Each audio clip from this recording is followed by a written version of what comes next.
going on, good people? It's your boy M-i-Corleone. Do me a favor, hit that like button, subscribe. What you're about to watch right here is a scene from the Learn As You Grow show with M-i-Corleone. Available on Spotify, Apple, YouTube, and all the other streaming platforms that I don't feel like naming. Just click on the link in the description and it'll take you there. To catch all of my music, all my beats, my podcasts, including the Beats or Talking Show and Music Therapy Live on FL Mobile. I have reaction videos, interviews, documentaries, and more. So subscribe, turn on the notifications.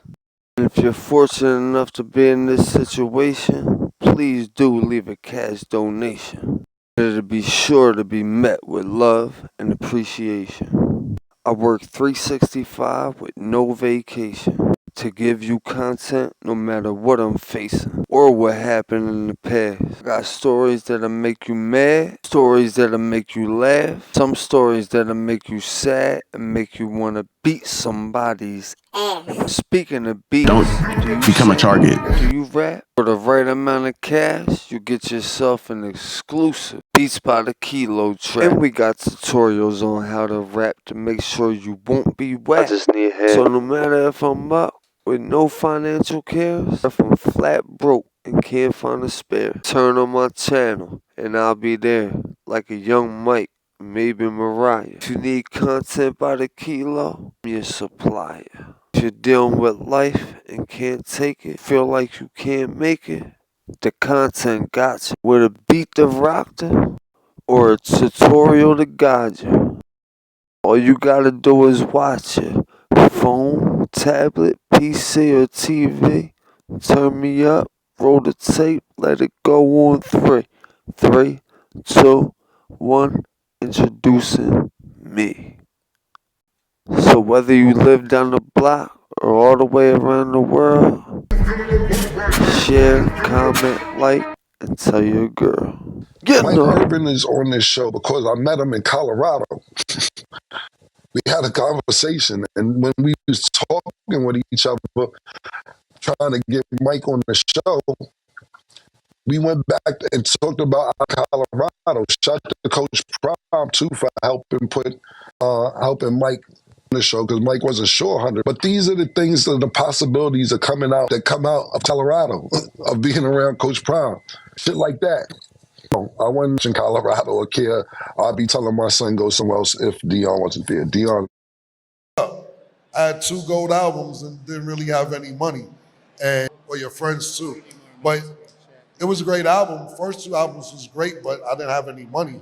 I was like basically struggling because my thing was once I got to Jersey, I'm like, I'm not going back. So I was doing whatever I had to do to maintain, and it wasn't necessarily even music. So I got my deal at entertainment, unlost his deal, so I had to go straight to Sony by contractual. How did you get, anyone who hasn't seen the cover for the sports, drug, and entertainment, you should just look at that creative. It's pretty wild what you did there. Right. I thought you got in trouble for doing that. You used the NBA on the cover of Yeah, I did. But the label guys, I didn't really know the business. You know what I'm saying?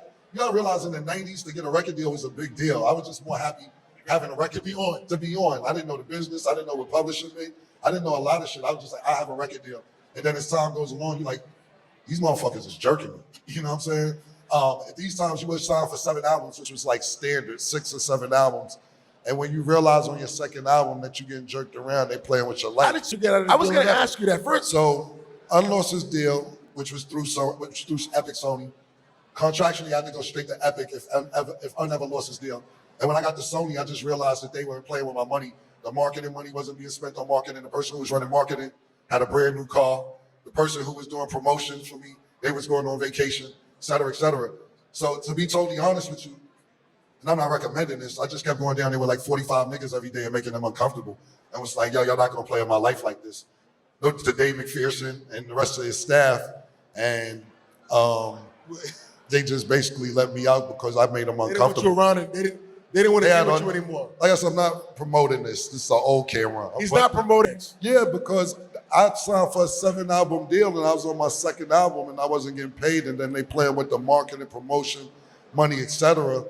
And then I started learning the business, and I was like, let me get out of this situation. And, you know, basically, I know y'all going through your thing, but I knew Damon Dash at the time, and Rocafella was on top of the world. And I used to hustle for Damon Dash, and I'm like, yo, I need your fucking help. Y'all niggas on top of the world. I need you to help me learn the business. And basically, he told Dave McPherson, the guy who was running Sony at the time, you might as well let Kim out this deal because this really isn't going to stop. And then they let me out. That was basically it.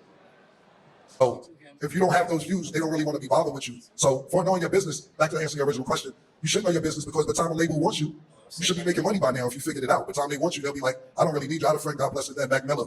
He used to come to my house all the time, record because I studio in my house. And he signed to an independent label, and all these major labels wanted him, but he was already getting $4 or $5 million on tour. He was getting his own independent money on his records. And he's like, Kim, it doesn't make sense to sign to a label. They want to give me $50, $60 million, cool, but I'm making $5, $6 million by myself. Yeah, it didn't make sense. And this was probably 10 years ago. So, you know, one of the things that I had Joe Button up here earlier, and he talked about that same thing. Like, when you sign up front and you give away your name and likeness and sign yourself away, you're basically betting against yourself. Because if you were betting on yourself,